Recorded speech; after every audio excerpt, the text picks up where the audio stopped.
Live from the Washington, D.C. area, it's the Inside Scoop, Emerald Planet. All the ecology news that our viewers want to know. Now, here's your host, Executive Director of the Emerald Planet, Dr. Sam Lee Hancock.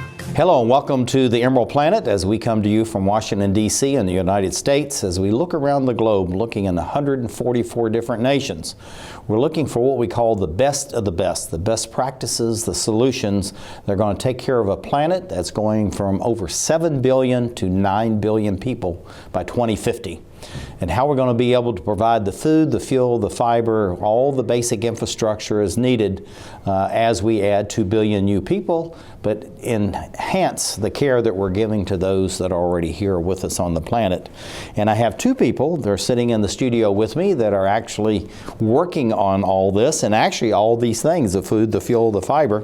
Afzal Syed, sitting right over beside me, my extreme left, and then Dr. Marguerite Barratt. They're both volunteers with the Solar Cookers International, a very dynamic organization. And Peg and Afzal, welcome to the Emerald Planet TV. Thank you. Thank you very much. Thank you very much. Glad to have you here.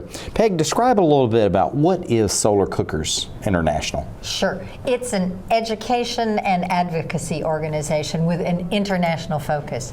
So they have 500 partners in 133 countries, and they have an affiliation with the United Nations so that they can take their message to United Nations and try to have the international policies incorporate solar cooking.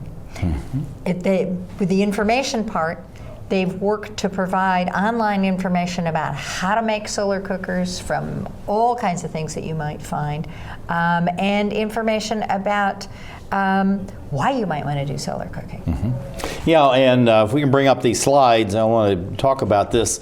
Afzal, tell us where you're standing right now, and we're going to go through these slides throughout our conversation because we wanted to do something that really is like what most people around the globe face. Tell us about this. Well, this particular slide is in Prince William County landfill.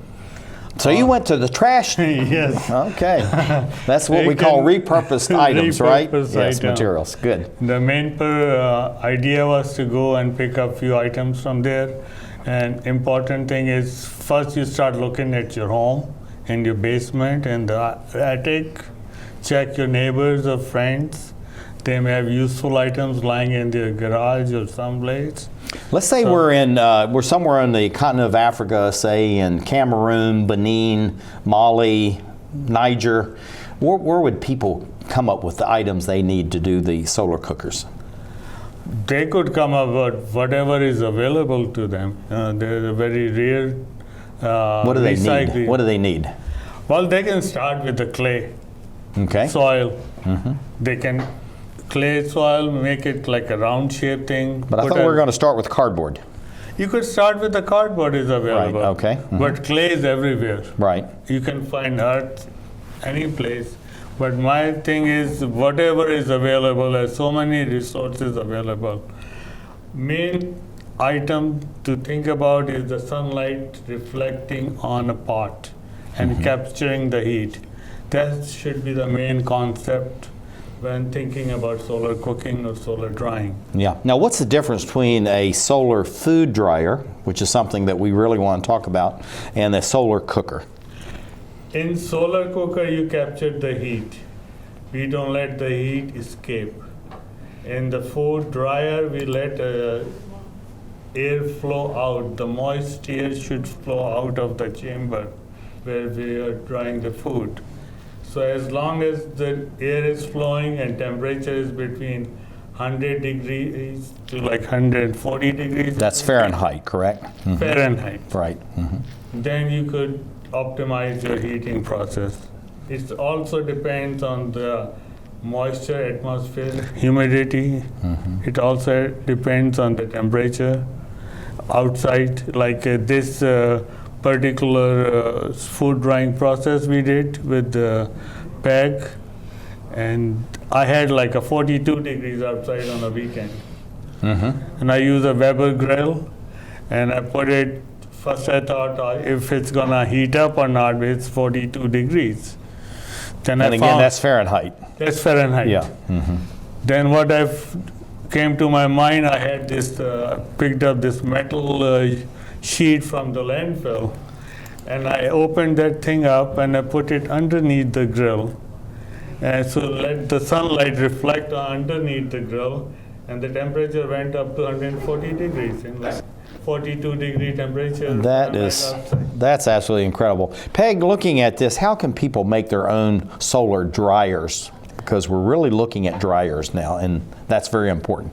So cardboard, in most of the world you can get cardboard. You might need to ask around a little, but we've used a lot of cardboard.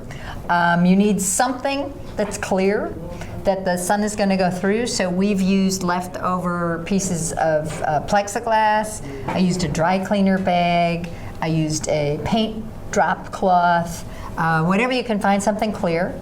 And then it's good to have something dark, so you can see in the picture there's a dark surface that's going to collect the heat there. And that goes underneath, correct? And that goes underneath, Okay. exactly. And so then you need something to put the food on. Right. So it's pretty straightforward. There needs to be, as Afzal says, some way for the warm air to flow past and take that moisture away. Okay, all right. Now looking at this, I know this is something you and Afzal have been working on together, so let's just talk about this. What are we seeing here in order to get to this drying activity? So it's a screen that he got at the landfill. He's taken the paper off so that he's got a wooden grid there, and then we can put something on the bottom. There he is sawing up the bamboo. And you can say what the next step is. Well, main concept was I picked up that partition from the landfill. Right. So my main idea was to cut these bamboo and make like 4 poles to let this thing stand Right. on the ground away, and then you can put any like a cheesecloth or something to cover the top, and you can lay out your vegetables or fruits and let them dry. So this is, Peg, going to you, back to you, this is a very simple process then. Absolutely, absolutely. And anybody can do this. Now, why aren't more people doing this? And then we're going to let Afzal talk about this bucket that we're looking at here. But Sure. why aren't more people doing this as far as drying food, not just the cookers themselves? Well, in the United States, people pay lots of money to buy things like dried fruit, which we made ourselves. I don't Right. get it. They could do this in their own yard. It's pretty straightforward. Yeah, and the whole thing about the mango we're looking at and the butternut squash is that you use no oil, no water, you don't need any salt, no sugar, anything like that. Tell us, one, about that, why you don't need anything, and why is that so important for people to consider? So from a health perspective, this is the pure food. This is it. And in today's sun, I didn't get these out until noon, so I came, 5 o'clock I left for coming here. And in those 5 hours in today's hot sun, we dried these things. Now, what And was they'll the keep temperature Fahrenheit? So in the dryer, I don't know. It was up a little bit from what it was in the air. So the air was 70. It was probably 100 in the dryer, something like that. That answers the question. Yeah, Okay. so a little bit, and then the air's moving a little bit past them to take that moisture out. So we have all the nutrients, and they will keep at least a year, probably years, in this dry condition. So, And that's very important because on the continent of Africa, they're saying almost 50% of all the food being produced actually goes to waste. The United States is 40%, but it's after it's been processed. We're in Africa, China, India, many places like that, Pakistan, which is where you're from, Afzal, is that most of that's lost in the field or transportation in between, because some experts said we're already producing enough food on the planet for 12 to 13 billion people. And people are complaining about we're going to add all these new people, we can't feed them. We're already have enough food to feed them if we just take care of what we're doing. So you can dry it when, like mangoes have a season. And when there's a lot of mangoes, you can dry those mangoes and either sell them later or eat them later.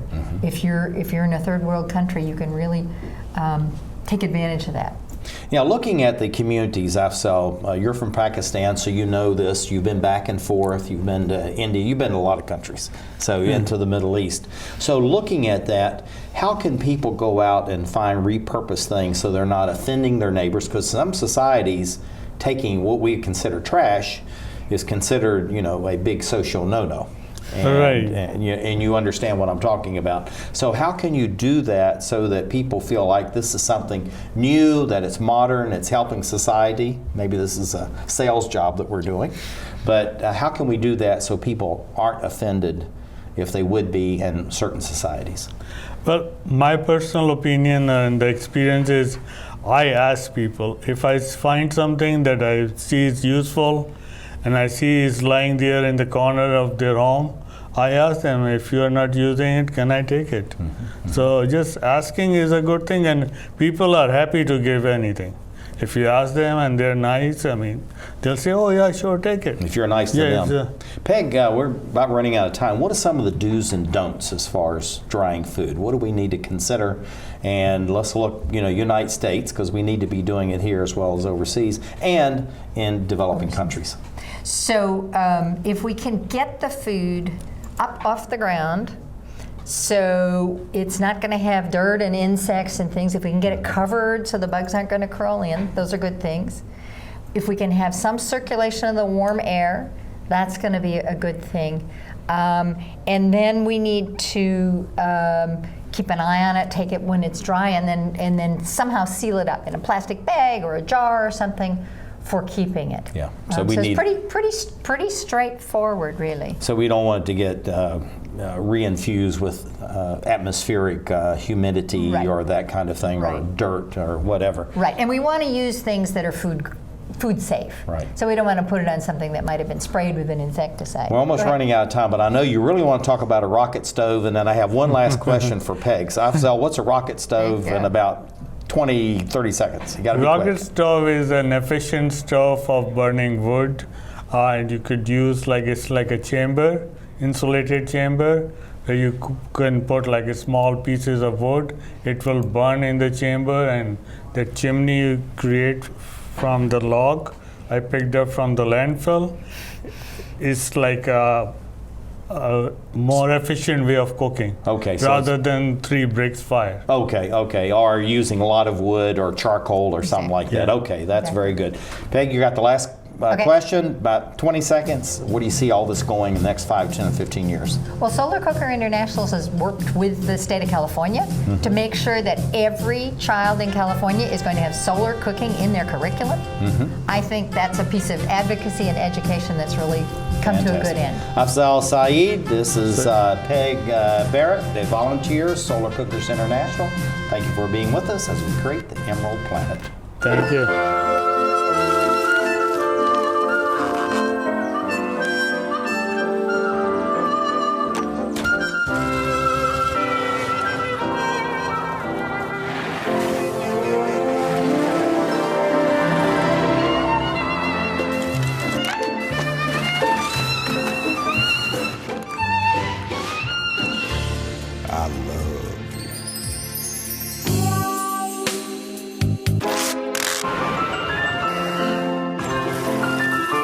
Strawberries? Okay.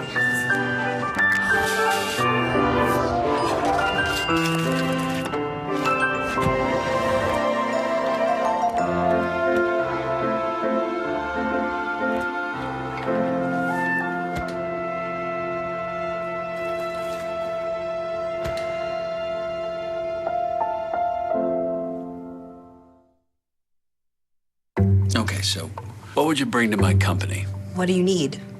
I need problem-solving skills. I got through high school without a car, a phone, or a computer. No college degree, though. Not yet, but life's taught me a lot, and I'm ready for more. Well, you're not the typical kind of candidate that I hire.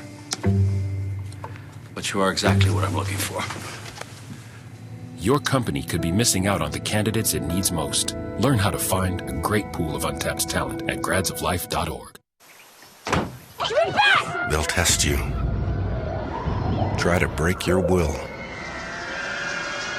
But however loud the loudness gets, however many cheese puffs may fly, You're the driver, the one in control. Stand firm. Just wait. And move only when you hear the click that says they're buckled in for the drive. Never give up till they buckle up.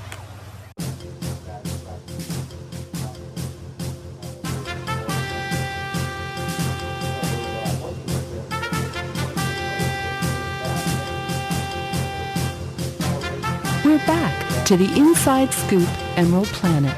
Here again, your host, Dr. Sam. Hello and welcome to the Emerald Planet as we come to you on a week-to-week basis looking for those 1,000 best practices, what we call the solutions, the best of the best, as we're looking around the globe to take care of a planet that's soon going to have 9 billion people here to have the food, the fuel, the fiber, all the basic infrastructure that they need. And one of the things that we need to look at is how can we more efficiently be able to prepare food so that people have the proper nutrition and at the same time we're not wasting food. Some of the estimates is that the planet is already producing some 12 to 13 billion of food for about 12 to 13 billion people, and we only have half of that. And so what is happening to the other half of that food? They're saying in many developing countries, half of it is wasted in the fields and between there and getting into the supply chain in the United States and other developed nations. And maybe 40% of it's wasted just by waste. It's going out after food and all that. So we have to do much, much better. Have two people sitting right beside me are experts in how we can do better and also at the same time how to dry food and prepare food in a very simple way using the sun and other types of energy. Afzal, Syed, and Dr. Marguerite, she goes by Peg Barratt. They're both volunteers with Solar Cookers International. And Peg, welcome. And Afzal, welcome. Thank you very much. Glad to have the two of you with us. Peg, you're a tenured professor at George Washington University, but yet you're so excited about solar cookers and sharing this knowledge all around the world. What is the connection, being a tenured professor, formerly a dean as well on top of all that, and yet here you are. Tell us. Thank you very much. Thank you. Good question. So I teach psychology. I teach child development, and there's no point in thinking about the fine points of child development if we have kids who are not nourished and kids who are not getting what they need in terms of clean water and kids who are getting smoke. Mm-hmm. So my professional interest and my personal passion is to protect children by getting them clean water that could be pasteurized with solar cooking, by getting them away from smoke that is used for cooking. If you cook with the sun directly, you don't have any smoke, and kids are in a much safer spot. And one of the things too is that you don't have any open flame, and this is something that we don't really think about, but through my Rotary International connections, we have 6, maybe 7 burn units across Latin America. Yeah. And it's been reported that 50,000 children a year die from severe burns, and maybe another 6 to 7 million are affected by a little bit to major burns. Yeah. That's huge. That's huge. And That's if we huge. can do what you're doing with your solar cookers, eliminate the open flame, or at least most of the year, that really is a huge benefit to society, not just eliminating greenhouse gas emissions and all that. And looking at drying food, why is drying food such an important thing in all this? Because we think of solar cookers, that's even in the name of your organization, but we're pushing that envelope to start talking about drying food, preserving food. Why is that so important? You gave us a great lead-in when you talked about food waste. So instead of the food wasting in a third world country when all the harvest comes at one time, that food can be dried, and later on it can be consumed by that family, or it can be sold. One of the things that people can do is to save that extra food and dry it for cash income, because a lot of the world, they have to pay school fees for kids to go to school. And so if you can dry it, you can save it, you can sell it. Mm-hmm. And the cleaner you can keep it, the better that's going to work. Yeah, and the whole thing about that too, as far as drying this food, and you're talking about you can save it or sell it, and this is something most people don't think about, but you just think about the thousands of new small businesses and the number of women, specifically entrepreneurs, that are very much involved with food, could actually be created in these countries, and all of a sudden you have, in a sense, a cash income coming in. So that's something that's very, very important. Afzal, looking at the continent of Africa, and of course you're come from the Asian continent, looking at it as far as drying food, what's being done there, and why do you think this may be a new movement that really is going to start taking a hold? Because the continent of Africa now has gone past 1 billion, and in the next 20, 30 years may have over 2 billion people, because this is where the major population growth is going to be, is on the African continent among those 54 countries. I think we need to give equal emphasis on solar cooking and drying. There's not much being done on solar drying. So if we could teach people how to dry the food, elevate it from the ground, put it on a safe surface, cover it from the dust and other insects, so they could have a much better results in saving of their food items and feeding their children from that. Now tell us what we're looking at right here. This is my first experiment in food drying. It's a zucchini. We try to dry it in this is a dryer cum solar cooker. It's actually a Weber grill that I used to use as a solar cooker during my demonstration.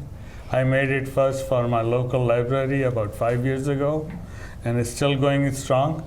But the first lesson I learned in food drying, that you see the plastic is all flat. And what happened, like I mentioned earlier, it was a 42 degrees temperature outside. When I put that reflector underneath it, all the moisture was on that plastic sheet and it dripped back on the vegetable. I see, okay. So it did not give the result that I was hoping to get. So then we went to the PAG's house and we find out that it's better to have a curved top, so all the water could go on the slide. Now, is that what we're looking at here? So we've gone from the flat to the concave then, so that then the moisture is dripping off to the sides. Okay. Another thing, the bamboo you had seen in the first PAG had this good instrument of chopping or slicing the bamboo in 5 pieces, and we carved that bamboo and put it in that Weber grill as a surface to slide. In other words, some way to hold that up. So anything people can use. It does not have to be what they see in the television or something. If they come up with their own idea, please share with us. Yeah. We are all learning. So. And I think both you and Peg have said that if you have 1,000 people going out looking for materials, there's maybe 1,000 different ways that you can dry food. Is that correct? Exactly. Absolutely. And look at the strawberries. Look at the apples. They're delicious snacks. I was hoping that was mushrooms. Okay, but I did some chopped mushrooms too, okay. and we can use those in stew. You pay a lot of money in the store for a dried mushroom, too. I tell you, and you look at this, what you're paying for dried fruits and vegetables, I mean, it's just horrendous. Yeah. And, I mean, they look delicious just like they are. So what you're doing then, this is both to Peg and Afzal, you're just slicing this very thinly, putting it out there, and then letting the sun do its work. Yeah. Thin is good. Thin is good. Afzal, going back to, we're talking about a little earlier, let me see if I can get back to this here as far as we don't want it flat. We want to drain off that moisture. Is that reducing the nutritional value of the fruits and vegetables if we drain off that moisture? It should not. It's just you're trying to take the moisture out of the vegetable and kill that mechanism that kills bacteria and all those things. When the food is dried, it can last a year or so. So in essence, what you're doing is you're really locking in the nutrition into the fruit or vegetable itself, or the mushroom or beans or whatever, because there's just a lot of things that we can do. This is this is like a work of art. It's beautiful. Peg, tell us what we're looking at here. So there's mango on the left, and there's some sections of clementine on the right. I wasn't thrilled with how the clementines turned out. They were a little bitter, but the mangoes, delicious. Delicious. Actually, I like the bitter part, so that would be okay. I should have brought some for you. Yeah, I would love to have that. And looking at this, Peg, tell us what we're looking at here, and then maybe just between the two of you, just tell us about the materials you use, because I understand this is all repurposed materials, right? Yep. Okay. Yep. Okay, So you've go ahead. got a piece of plexiglass in the middle, then there's a dry cleaner bag there, and then there's another piece of plexiglass. Now the dry there. cleaner bag, where do we see that?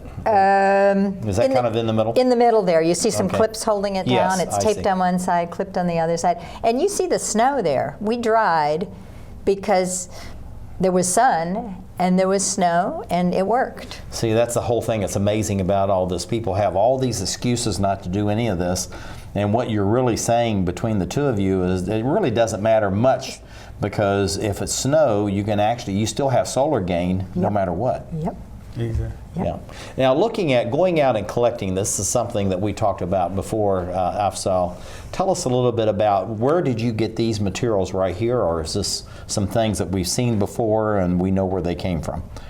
Just tell us where these came from. I think one of the metal sheet I got from the landfill. Okay, and the landfill, all right. Mm-hmm. I made a piece which is like that should fit in this cardboard. Mm-hmm. I left like a 1 inch on the side, some gap, and I just sprayed painted black, and that's all is good for.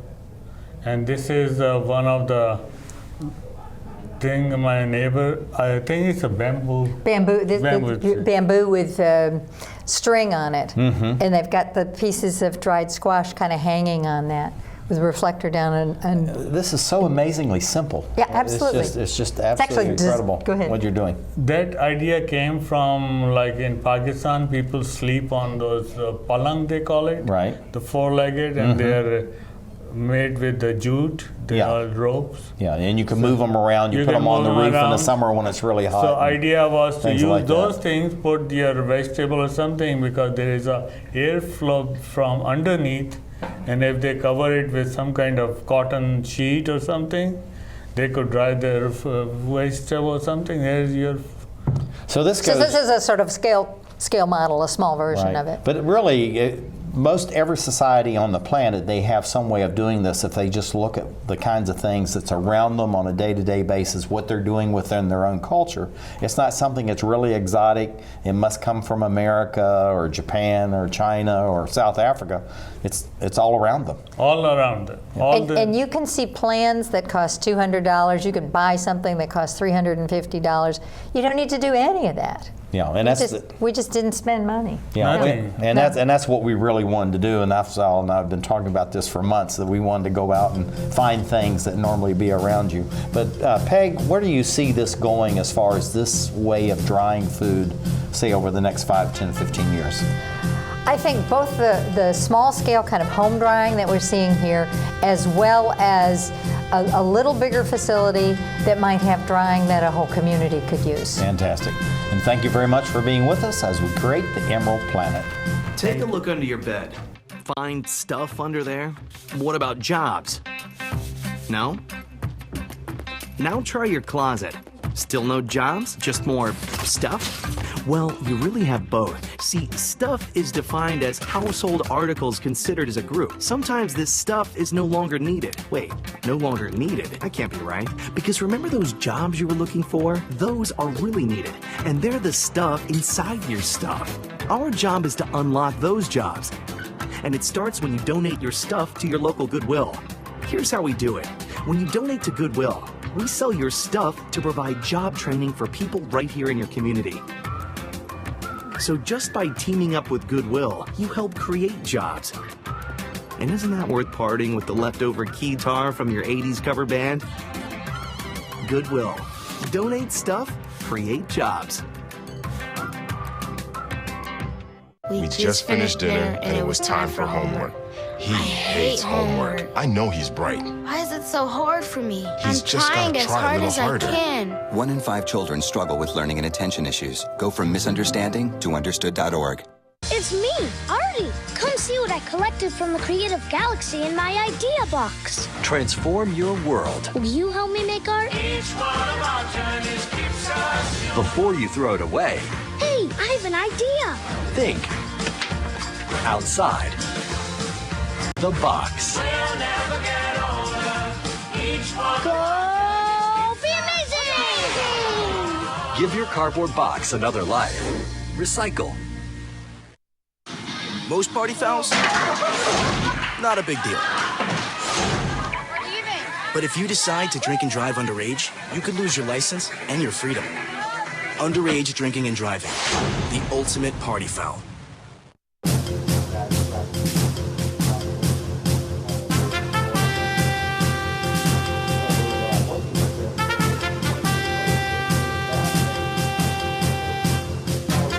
We're back to the Inside Scoop Emerald Planet. Here again, your host, Dr. Sam. Hello and welcome to the Emerald Planet as we look around the globe on a week-to-week basis looking for those 1,000 best practices, technology, services, products, and the people, of course, that are making a difference as we go through the 21st century. And we're looking for ways that we can actually enhance and improve the quality of life for people around the globe and not just exist. And I have someone here who is actually a student that's been very much involved in what you're going to be seeing and what is going on with Solar Cookers International, the network. This is Zainab Syed. She is a youth volunteer with Solar Cookers International, and also she's a national scholar as far as her high school is concerned too. So you're really doing good things, Zainab. Thank you, Dr. Hancock. Thank you for being with us. What is a youth volunteer in Solar Cookers International, and why do you think that's so important that youth like yourself be involved with this worldwide organization? Youth volunteers are just people like me, high school students who go out to different events and teach people about the wonderful benefits of solar cookers as well as other ways you can use cookers besides just cooking, such as pasteurizing water and drying food. Now this is something very important. People think of solar cookers really as kind of a one-shot thing that you're only just trying to cook food. But right. Pasteurization of water is something that's needed all across the globe. And then also to be able to dry food is very important to preserve food. Yeah. So why in places, you come from Pakistan, that's your family's home area, but in the African continent, Latin America, South Pacific, Southeast Asia, why is it so important for the preservation of food in those types of cultures and climates? Well, in those climates, there's severe heat throughout the year, and there's maybe one wet season where they have a substantial amount of rainfall that allows them to have an agricultural season to grow crops and different vegetables and fruits to both sell and for themselves and their families. And so what happens is a lot of times there's overproduction, there's a surplus of food, and it's necessary to preserve that food so that the family can have an abundance of food throughout the year for themselves as well as to sell out of season for a better profit than in season. Yeah, because when you're trying to sell it, the whole thing is buy low and sell high, right? Yes, of course. And that applies to food. But looking at this looks like a cardboard box to me, but I think you see something here much more important than just a cardboard box. What are we looking at? I see 2 solar cookers in this box. 2 solar cookers. All right, tell us about it. What are we looking at? So in the process of making a homemade solar cooker, it's quite simple. If you take a standard box like this, you can find it maybe on the side of the road in like the place of your warehouse department store. They probably have an abundance of boxes. And so when you take the box and you cut it at a diagonal, you potentially create 2 chambers in which you could make a solar cooker. Mm-hmm. Okay, this is your dad. This is Afzal Syed, your father, who was really one of the chief volunteers, I think, for Solar Cookers International. He's a great salesperson for that, and we met out at the National Defense University some years ago now. So I've gotten to know your dad very well. But what is he doing?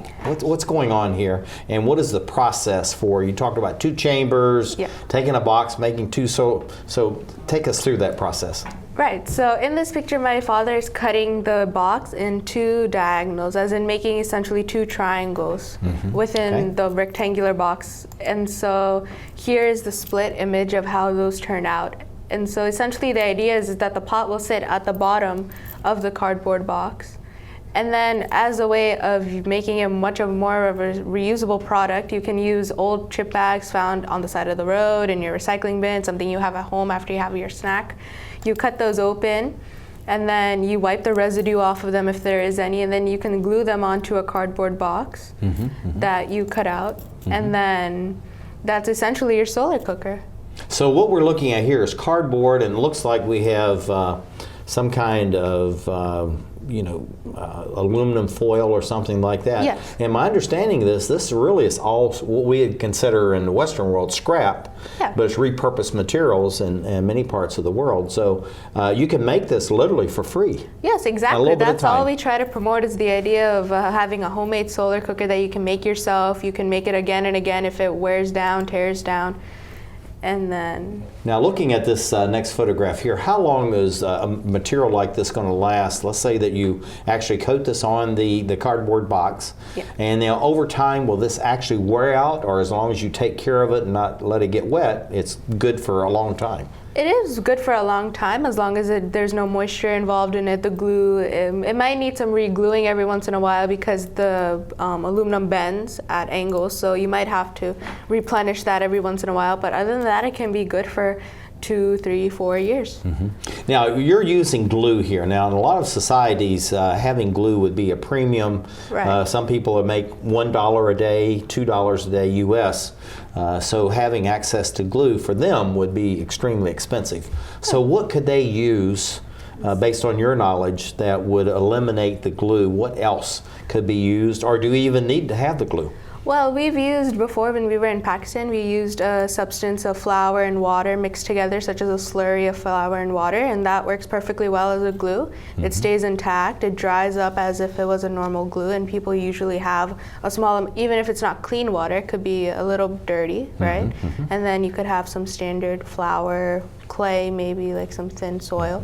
Okay, now we're getting more complicated. So we've collected the repurposed materials, trash, and we have cardboard, we have aluminum foil, or we have I think you said potato chip bags. It could be almost anything. It's just amazing how you could do that. Now, is this an actual sophisticated solar cooker, or is this something, again, that we've made from repurposed materials? This is definitely a repurposed material solar cooker, and it works efficiently. Today we tested this out. We cooked a zucchini stew in it, and it reached up to 300 degrees. 300 degrees? Yes. On a regular sun? Oh my, that is absolutely incredible.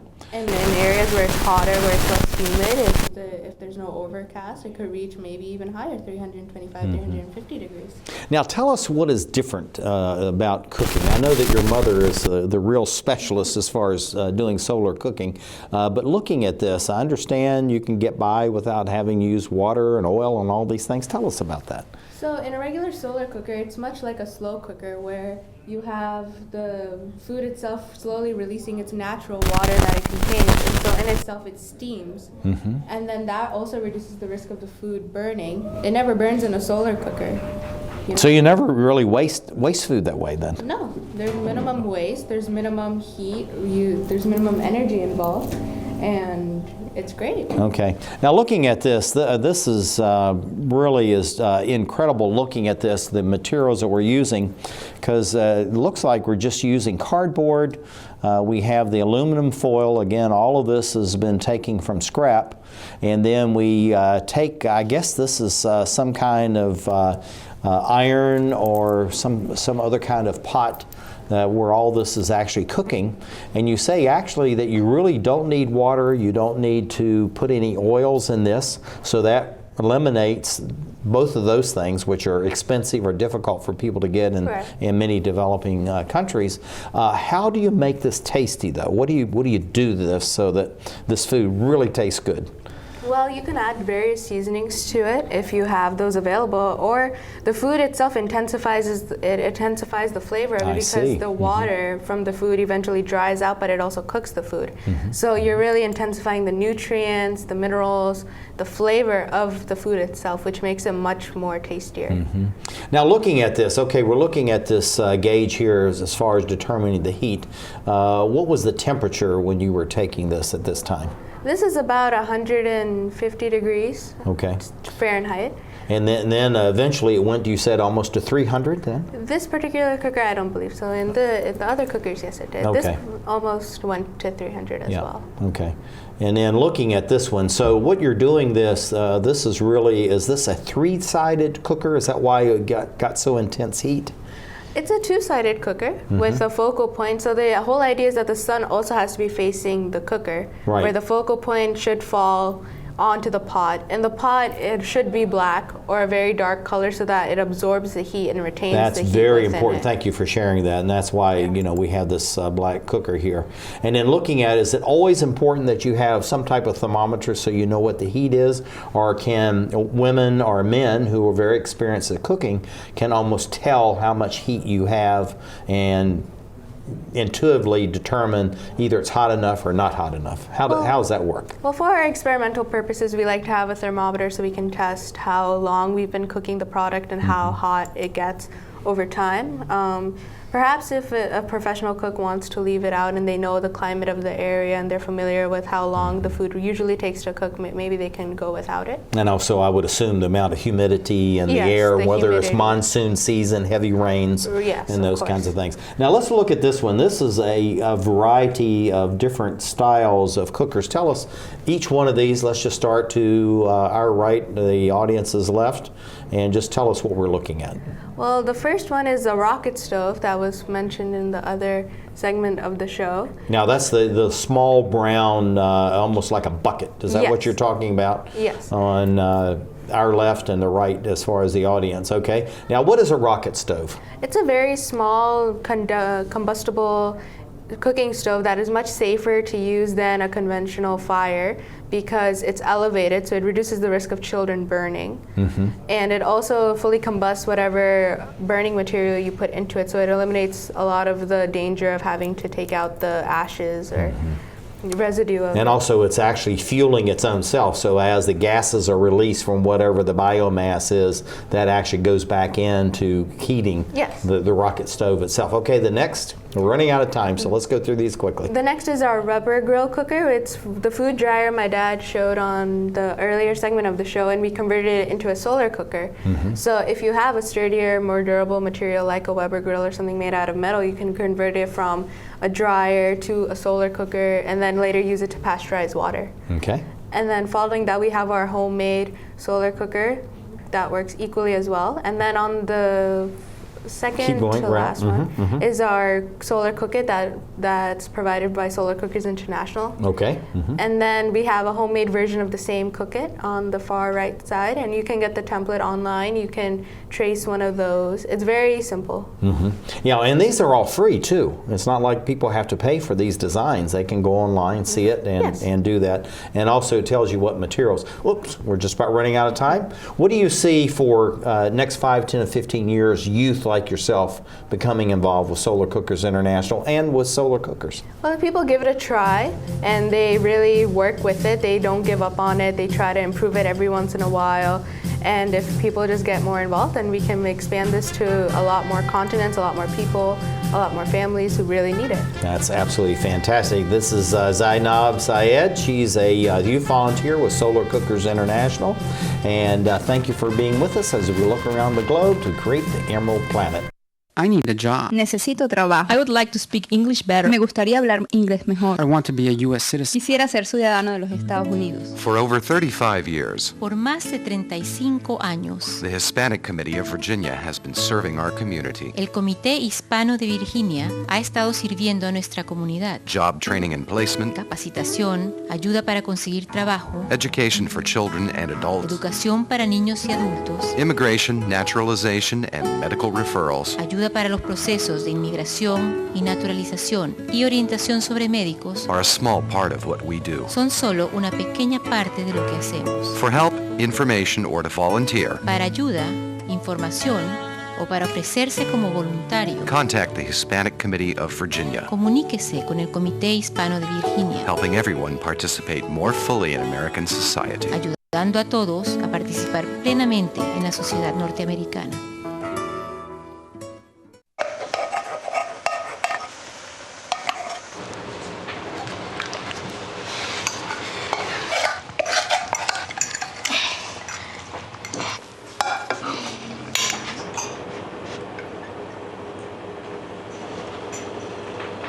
Hey, Lena, where's yours?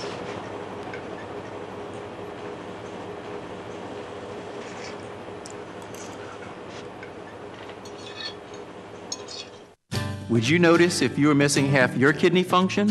According to the National Kidney Foundation, 20 million people have chronic kidney disease, and 20 million more may be at risk and not even know it. Anyone with high blood pressure, diabetes, or family history of chronic kidney disease is at risk. Early diagnosis is vitally important. To get the whole story, talk to your doctor and visit the National Kidney Foundation at kidney.org or call for a free brochure. Because when it comes to chronic kidney disease, you might not know the half.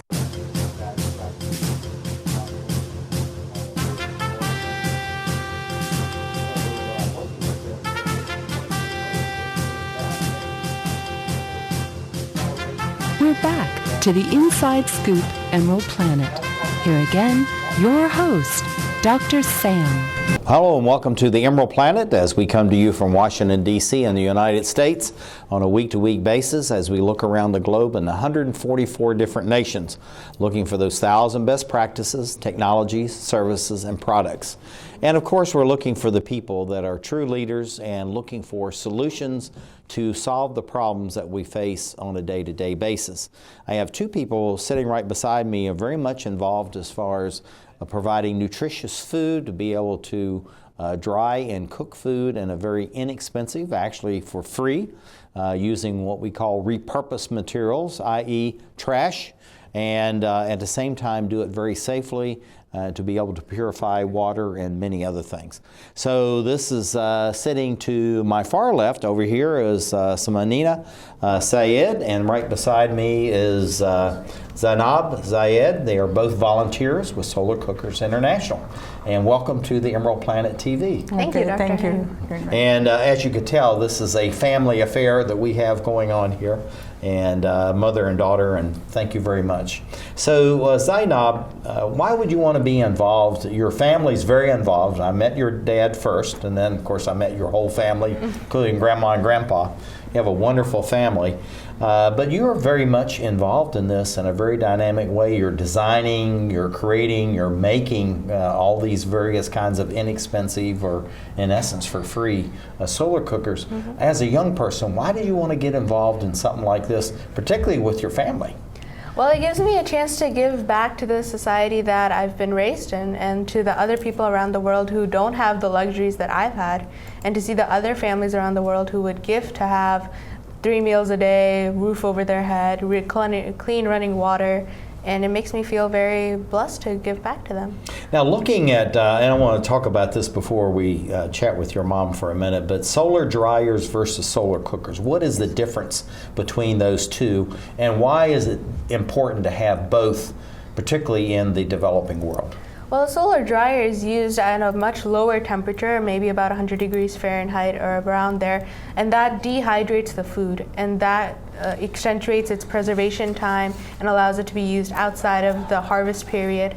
And then in a solar cooker, you're cooking the food, you're bringing it up to an optimal serving temperature, you're cleaning all the pathogens within it, you're discarding all the bacteria that could be grown in it, and you're flavoring the food. Yeah, now looking at this as far as the food is concerned, so the solar dryer, you're really exhausting the moisture from the food to really get it so it's dry, and then you don't have any mold or anything like that. And then cookers, you don't really worry about it. You want that moisture there because then you don't have to add water, you don't have to add oils or anything like that. Is that correct? Right, yes. Okay. Samina, welcome back. Thank you for being with us. What did you cook today using your solar cooker? Because I know after the program we're going to have some very nice food that you've prepared, and along with Zainab. So tell us what you cooked today, and I think maybe we have a picture of some of the things that we're talking about. Yes. Just explain for us. Okay. Today is a very exciting day and very important day for the African friends, because this program, today program, we are dedicating for the African friends. So in this picture you see that I went to one African restaurant to ask that what they like, what their common food over there. So I talked to the chef and he told me that they like this and this and this. So I said, okay. And then we discussed with Peg, and she has a recipe book. It's from Senegal. So we decided to cook the vegetarian jollof rice. So the best thing in this dish that we use the all dried vegetables. And so what you're doing is that you're taking the vegetables, drying them first, and already, you're solar drying. Yes, solar and drying. And then you're reconstituting that into a prepared This meal. is the important thing, yes. The vegetable is also dried under the sun. So if you see in this picture, it's a recipe book, and then on the right hand side, the big plate has tomatoes, dried tomatoes, dried carrot, dried mushrooms, and onion, and the spices are bay leaves and salt and pepper and oil, and 1 cup of rice. Yeah, I tell you. So if you take 1 cup of rice, so you can add water 2 cup. Yeah, but the whole thing about this is actually you're taking something that really costs nothing. You're using the sun to do this, and this is a very nutritious meal. Exactly. And it cuts across whether people are meat eaters or the vegetarians or vegans. Yeah. You can prepare this food. Exactly. And then we use the homemade solar cooker to make this all preparation. And in this picture, Zainab is cutting all small pieces for preparation for this dish. So the result comes very good, and so that's we did today. Now, one of the things about this too is that, you know, in many families around the globe, water is very precious. So I think in the United States we use about 75 plus gallons a day per person, where in many African countries it's about 3.5 gallons for about 6 people. And maybe similar in Southeast Asia and the South Pacific, because water is so precious. And then oil, virtually few people can afford, you know, oils, because you're having to buy that outside of what the family may make themselves. So this is a way that you can have highly nutritious food, and everything is local, correct? Yes, everything, and whatever your traditional food, whatever you like, so you can make anything. And for this reference of this program, I want to share that yesterday, then me and Zainab decided let's make something. So we just put rice, cake, and boiled jam. We just put it in the 3 solar cooker, and we went for the shopping and gas station and stores. And by the time we come back home after 3 hours, 3.5 hours, right? Then everything was ready. So we were so surprised. I mean, you know. This is just. And it's has no hassle, no fear. Yeah. And the food is ready. That's just absolutely amazing. Ready, yeah. And looking at this, what is your long-term experience of working with dried vegetables that you're actually making with the solar dryer? Is it very successful in order to make that kind of food? I think so, because we tried a lot of things, and the result comes out very fantastic. I mean, everyone can use, and I mean, it depends what you are drying. So, like potato is everyone can eat all over the world. So, this picture shows that with the all dried vegetables is zucchini, onion and tomatoes, and I put some cumin seeds, salt and pepper and oil, and that's it. So it makes it very simple then to do this, and again, you're doing something that's traditional, so if you have a different mix of vegetables, it's no big problem. Right, then. and the best part in solar cooking, you don't need enough water. I mean, very little water you can make the dish, because the food, they have a liquid, and it doesn't burn, so you can make easily. Now, Zainab, tell us about this cooker that we have in front of us. So we have your, this is something you've been doing as a family, we've talked about before, but tell us the difference between the metal and the one that you actually made. Well, the metal solar cooker obviously conducts a little bit more heat because it's a darker color as well. Being black, it retains more heat, so it allows the food to evenly cook from the bottom and the top. And in the regular solar cooker, it also cooks perfectly well. There's nothing wrong with it, but a lot of the heat mainly stays at the top. So when cooking rice, a lot of like the browned rice, it browns on the top instead of on the bottom in a regular stove because the heat is coming from the top.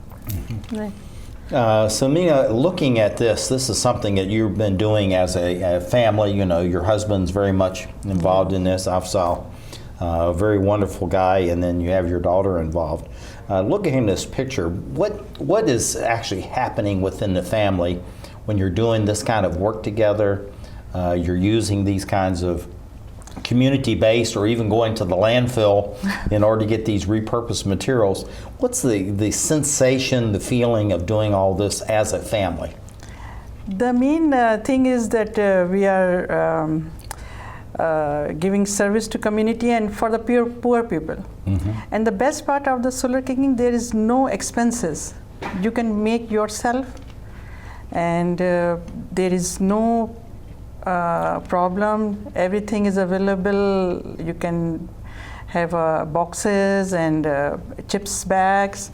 And you asked earlier, I make rice with cumin seeds and oil. And everybody was so excited because every grain of the rice is separate and so delicious. So you don't have all that moisture sticking all the rice together, and I love that too. Exactly, when it's very and you fresh can make salt dishes, sweet dishes, stew, soup. So this is just amazing, the things that you're doing. The thing I wanted to ask about, in many countries, like your home country, Pakistan, but Southeast Asia, South Pacific, many places, the African continent, Latin America, you have monsoon. So you have 1, 2, 3 months, very heavy downpours. Some days you can go for 2 or 3 or 4 days in a row. How do you use the solar dryers and solar cookers during that time, or do you allow for the monsoon and so that, you know, whatever is needed, that you don't have to worry about using the solar? How do you do that? Well, sometimes you have to allow people to have a backup resource for cooking. Obviously in the monsoon season, there's nothing much you can do with the sun unless there's maybe a 3 or 4 hour stretch in the day where it stops raining, and if there's a little bit of overcast, you can still cook with a solar cooker. But in the case of that, which could be an emergency situation, you could have a little bit of firewood hanging around the house. You could have some old newspaper or something used to start a small fire. Or you can use natural gas or something like that. Well, we've run out of time. So the two of you, Samina, what do you see for the future of expanding solar cooking, solar drying around the globe, and just what you see for the youth? We've got to be quick. I like to advise to everyone, please enjoy this miracle, because it's a very, very useful thing, and no expense, no fear, nothing. So please enjoy with sun. Well, Samina, we have Syed and Zainab. Syed, volunteers, Solar Cookers International. Thank you as we look around the globe to create the Emerald Planet. Okay, thank you. Thank you.